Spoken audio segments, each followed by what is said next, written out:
Hi, everyone. Welcome to Hope for Three's Hope event, Helping Our Parents Excel. I'm Samantha Catchy, Family Assistance and Program Director at Hope for Three. Today, joining us is Ana Esparza. She is the Regional Coordinator with Partners Resource Network. Hi, Ana. Hi. Good afternoon, everyone. Thank Anna. Thank you so much for joining us. Ana, so you're going to just jump in and help us with resources because especially right now, families need the resources. And Hope for Three is connected to great partners. And you guys have been partners with us for a long time. Yes. And during this transition, I think resources is like our main help for, helping our families. So please go ahead and dive in. Definitely. I will jump in. Thank you so much for having me this afternoon. I appreciate it. Let me jump in and I'm going to share my screen with you.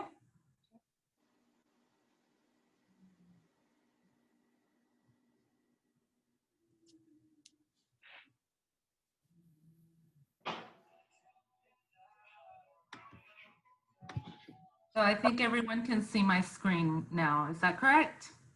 Yes. Okay. Well, thank you so much again for inviting me this afternoon. I am so excited to be sharing with all of you the great work that we're doing at Partners Resource Network. It's something that I'm very passionate about. I've been with Partners Resource Network for 8 years, and I am a parent of 2 sons with autism. My oldest son has attention deficit. So it's something that is, to me, very personal. I connect with many parents because I'm a parent as well. Partners Resource Network began in 1986. We are the Parent Training and Information Center of Texas. So sometimes parents will ask me, well, what's a Parent Training Information Center? What is that? So in the United States, every state has a PTI. If you Google PTI, you will find for every state in the United States and Hawaii and Puerto Rico, you will find a Parent Training Information Center. So what is it that they do? A Parent Training and Information Center provides free information and resources to families because our mission is to empower families, give them information that they need so that they can advocate for their children. We know that knowledge is power. And when you're a parent and you have a newly diagnosed child, you are looking for that information. And you want to be able to make decisions for your child. You're making already medical decisions. You also have to learn what the new lingo is for education. So you have to learn all of this new terminology. And we are here to help parents advocate and to learn and fill up that toolbox with information to help them. Partners Resource Network was one of the very first PTIs, and we were founded by a parent who was also an educator. She had a son with Down syndrome. And so she was one of the first people to go to Washington, D.C. and get this awesome grant and bring it back to Texas. And so what is known as Partners Resource Network was born. And so we've been around for 30 years. And we're going to keep helping families for a long time. We just got our grant for 5 more years.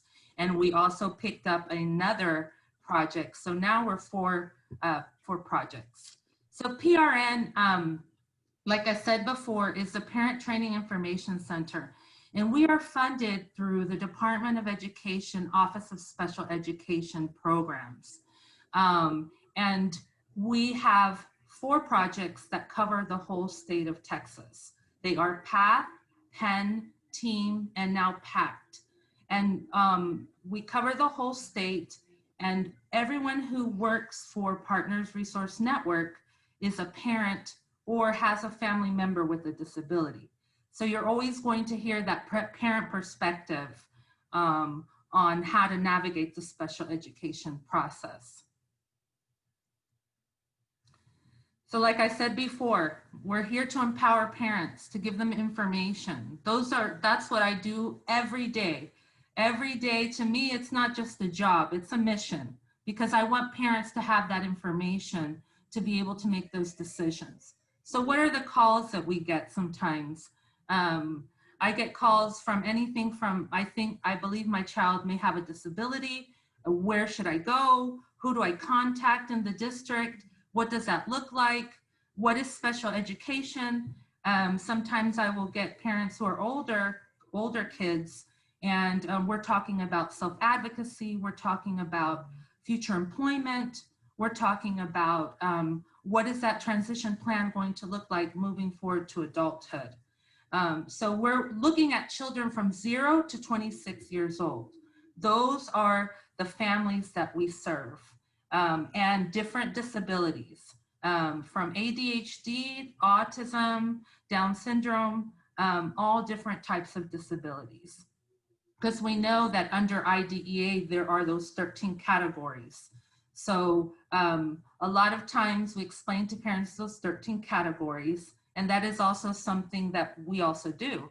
Not only do I talk with families, I also train families. We have over 30 modules. We have a curriculum where we teach parents. Okay, so what are the topics? People ask me, what are you guys talking about? So we're talking about IDEA. What are the basics of special education? What does that look like? What is that process? And we cover not only what the basics are, but what does the law say? What does IDEA say? Because we know that parents need to know exactly what IDEA says. And also, what does the state regulations say?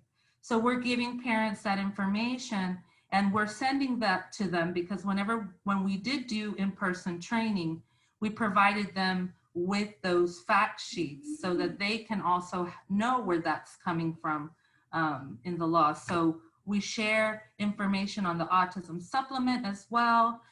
We have topics even about assertiveness. How do you go to an ARD meeting? Not how you go to an ARD meeting, but how do I prepare for an ARD meeting? What do I do? So oftentimes when we were doing in person, now it's very different. I am doing face-to-face virtually, but I was helping parents to go over their IEPs. Let's look at your IEP. What questions do you have? How do you prepare for that ARD meeting?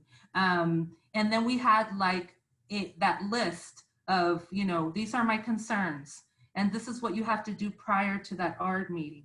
So it's preparing them, and what the feedback that I get from parents when I meet with them, they're like, wow, very different from what I imagined. I felt like I was more prepared. I felt I had information that I could make decisions. And I tell parents as well, there's information that you can have prior to an ARD meeting. You don't have to wait that day where they're like, okay, here's the report. That is part of the role as a parent, is you can get that information as well. So as you can see, empowerment is so much a part of what we do. And just like Hope for Three, we're all in this to empower parents with information. And it's something that, to me, it's not a job, it's a mission. It's just, I love what I do, and I love connecting with other parents as well. So we talked about the ages. It's 14 to 26. And I'm talking to parents that are very young. They're getting newly diagnosed, to those parents who are also elementary school age, junior high, high school, and beyond as well. There is a big move also to empower youth. So we do offer youth services. We have a youth training program where we are teaching youth to self-advocate, because it's so important to get our children to advocate for themselves. We're not going to be around forever, and so we really need to help our youth make decisions as well, and be a part of that process as well. And also for parents, we offer a parent leadership training program where we are training parents to go with other parents to ARD meetings as a supportive role. So it's not that they're going to go in and make decisions on behalf of that parent. they're helping them to prepare, they're sitting next to them, because how many of you as parents go into an ARD meeting and you really want someone to be with you, to at least take notes and to, you know, just even hold your hand. I mean, I've been in ARD meeting with parents where I've had to really, you know, like sit close to them because we need that support. I know what that's like. I know what it's like when my kids were younger. I've to be in that ARD meeting and to have so many people around that room, and they're throwing out these terms and you're like, what on earth is that? You know, it's a new language. It's a new way of communicating. What I can say from personal experience is that I've lived in different states. I even lived in Canada for a while. So everywhere that I've gone, I've had to use what I've learned to advocate for my children. And so that's what our mission is. So this is the map right now. I mean, this is the map before we got our grant. We recently got our grant and we're so excited because that means there's 5 more years to do what we've been doing. And many families and many community agencies were very supportive are very supportive of the role that we play in the community and with our families. So now we have PATH, Team, Pen, and PACT. So now there are 4 projects, and please, you know, that map has changed. And so it looks very different now, but the mission is the same. It's also to help parents understand their child's disabilities. We're also helping them to connect them with resources, to also understand those federal laws, also to gain those needed advocacy skills that we all need, and to build that support network. We want families to work as partners with school, with community, so that they can make decisions for their children. And it helps when we all work together. So these are the different services that we offer. And did I mention that they're all free? I mean, parents will ask me sometimes, they're like, well, you took the time to go over my IEP and so how much do I owe you? You don't owe me anything. We thankfully we have our grant, and so we are able to provide these services free of cost to families across the state of Texas. We offer those parent workshops. Those now are online, and all you have to do is click on the link and register for that. We are offering the youth workshops. They've been very popular with our youth, and our families are really on board on getting their youth to participate. Information and referrals. If there's information that a parent is looking for, I can provide that. We also refer families, like just yesterday, Friday, I had a family that was looking for therapeutic services or counseling. And that's not something that we do, but I do provide that information to the families. One-on-one technical assistance. When prior to COVID, I would meet with parents at Starbucks, I'd meet with them at McDonald's, anywhere, even at the gas station. I have met with families at the gas station parked in front and with the kids strapped in the back. Anything that's going to get that information to that parent, then that's what I'm going to do, because I want you to have that information. We do support at ARD meetings. Now, our role in the ARD meeting is a supportive role. We're there to support the parent, and it's pretty much a case by case that we're participating in those ARD meetings. We let parents know that we are not legal representatives, but we're there to ask questions, to be supportive. The feedback that I get from parents is that is helpful, especially if it's a parent that's having, sometimes they're having conflicts or they really would like to have that support. I have participated, and luckily in this virtual world, I haven't had to drive all over the city. I am able to participate virtually with our families. Then we have our annual symposiums, which I love because we invite professionals to give these symposiums, and those have been very popular. We do them every year, and we bring in people that talk about, we've had special education attorneys come in, we have had psychologists coming in. This year we had a lot of presentations on emotional learning and on how to prepare your home for online learning. And so those symposiums are very, and those are free as well. Our parent leadership training, which I mentioned, we've had some really great parent leaders. They are also volunteers, and they can really help us to empower other parents as well. We also have social media. We are on Facebook, and we share a lot of our videos on there as well, and connect with our families and also different agencies as well. We are in communication with different agencies across Houston and Texas. And so they help us to get the word out of the services that we provide. A lot of families sometimes will ask, well, where do I find out about Partners Resource Network? There are, when you do get the procedural safeguards from the school, oftentimes in the back, it will tell you who you can contact. We are in some of those procedural safeguards with the contact information. And so that's usually where you can find us, but also other parents, other agencies, social workers will share our information with families. Our services are provided also in Spanish.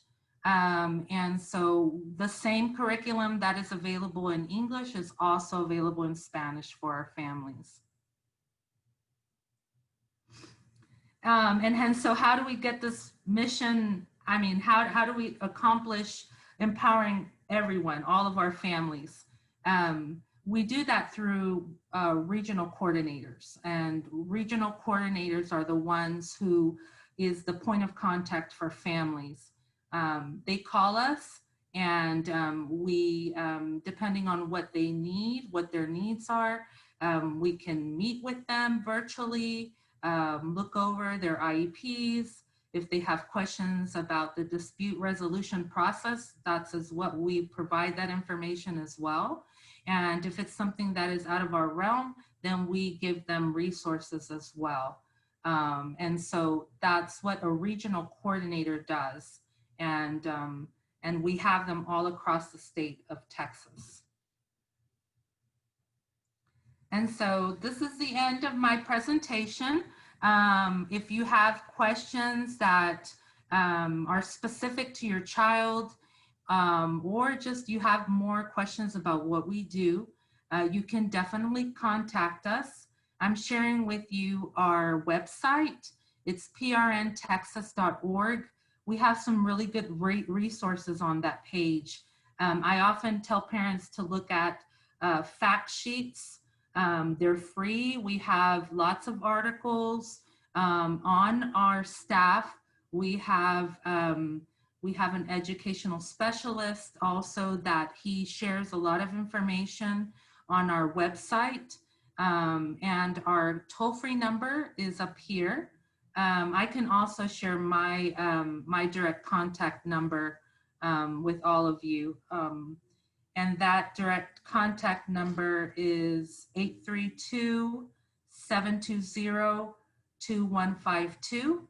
And if you visit our website, you can also see the listing of the different projects and the contact information for the different regional coordinators. But we have an excellent staff from our executive directors. They are also parents of a he's an adult now, but with a disability. So we're all very passionate at Partners. because like I said before, and I've repeated it many times, it sounds like a broken record, but it's a passion because we're parents as well. And it's such an exciting feeling when parents call us back and say, you know, that information that you provided me or that contact really helped. And, you know, I was able to do this. I was able to request this at an art meeting, or I was able to, you know, write this letter and contact the special ed director, and look, things have changed. Because that's what it's all about, is coming together as partners and making that change for our children. So I thank you again for inviting me, Samantha and Darla, this afternoon.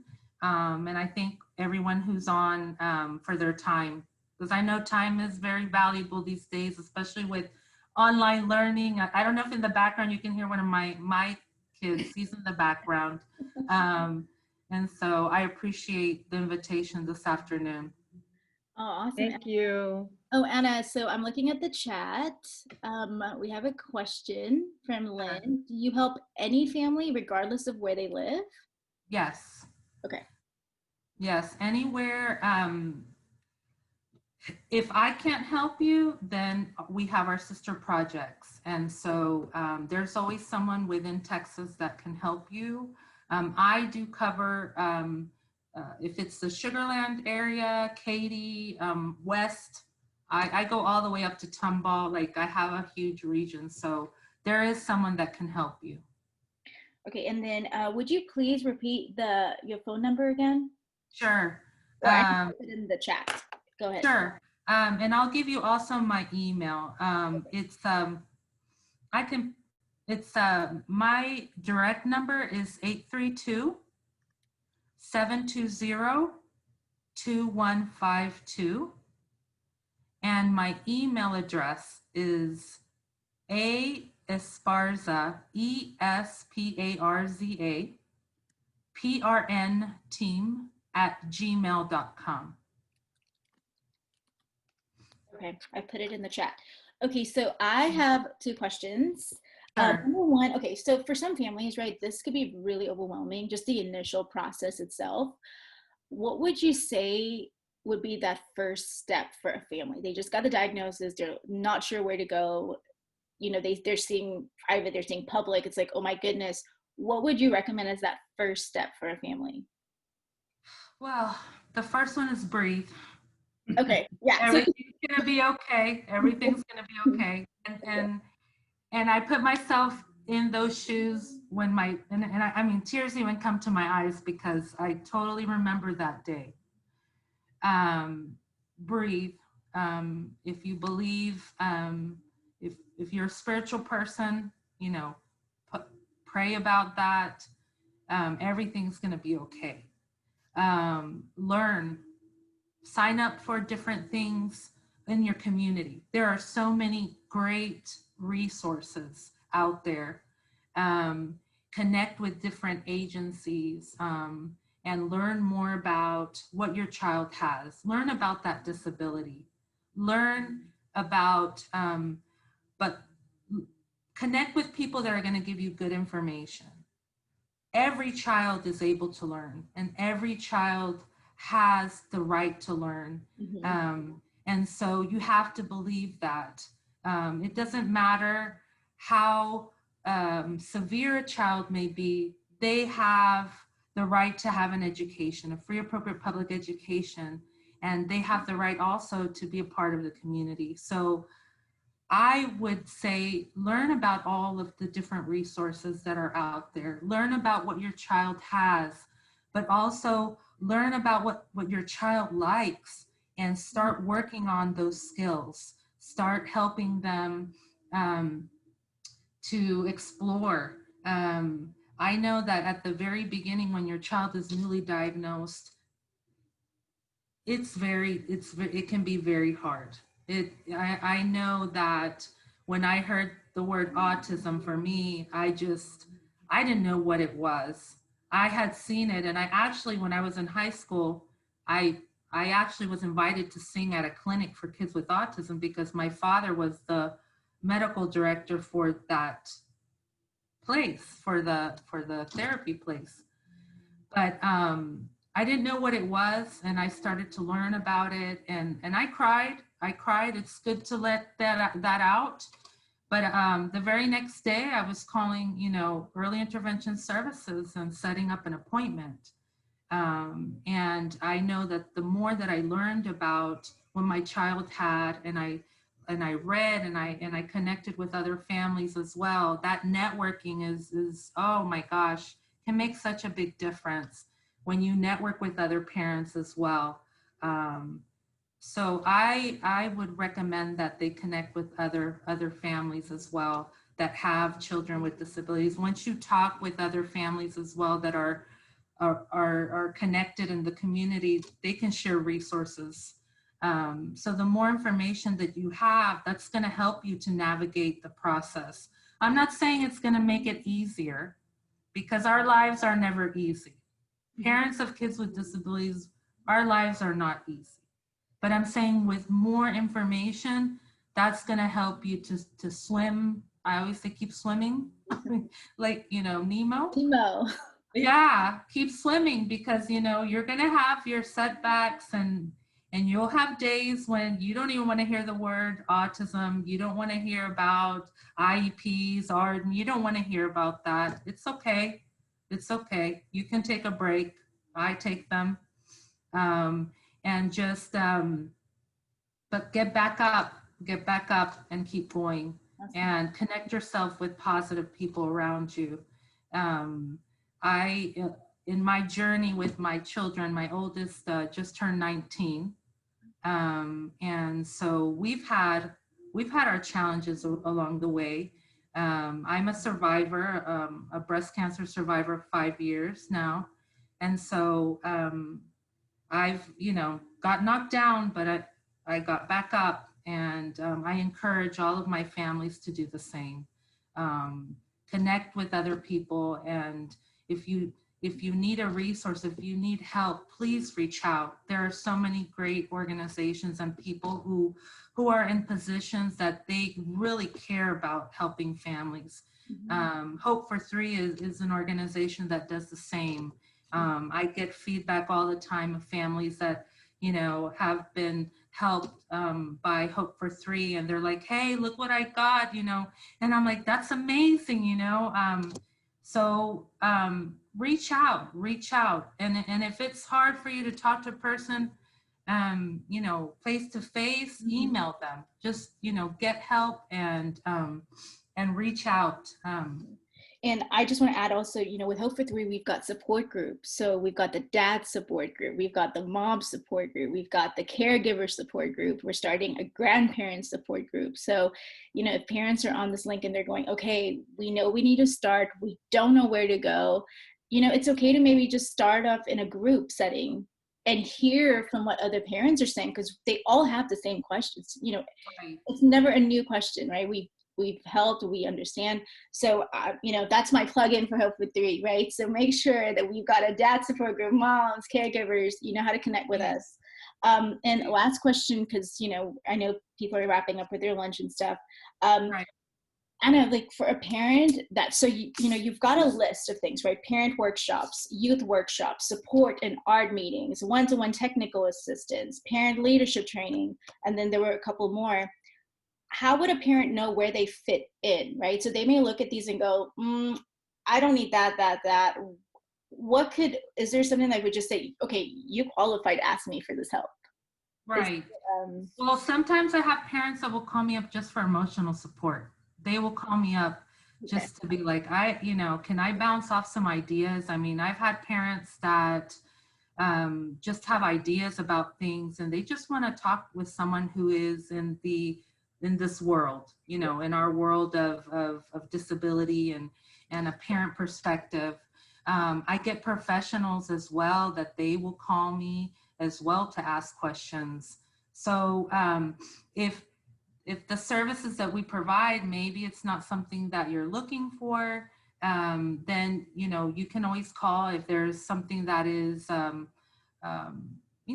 personal, or parents will call. Yeah. Yeah, just Call. call. It can never hurt a call and say, because what Right. you would do is just redirect them to someone else, right? Right, right. And sometimes parents will call and they're like, well, I thought I wasn't going to need like a service but now I realize that the way you're asking me something that now I don't even know what that is. And I need to now figure what that is. And I'm like, okay, well, like, I've had parents that I recently got an email from a parent that her daughter was able to graduate because of the information that I helped provide. And so Yeah. at the beginning, we had talked about different things, but that's what it's all about, communicating. So it's not just school based. It's also that support that the parent may need. And if we can't help you, we can always provide you with resources. Okay. Thank you so much, Anna. It's always such a pleasure. I always learn so much from you. You always give me something. I'm like, oh my goodness, adding that to my toolkit. And our caregivers and Hope for Three families, we're just so excited. We're so sad that we can't see you face to face, but at Hope for Three, we're not going to stop. We're going to keep coming at you. And please keep joining us for this whole week of virtual resources. We've worked really hard behind the scenes to get the providers that are going to help you through this journey. You're not alone. That's why we're here. So this whole entire webinar, as well as Anna's information, will be on our social media page, as well as our website. Please keep asking questions. You guys have my information. We'll plug that in as well. But thank you so much for joining us, and we will see you tomorrow. All right, same place and same time, 12 p.m. All right, bye everyone. Take care. Bye-bye. Bye, everybody.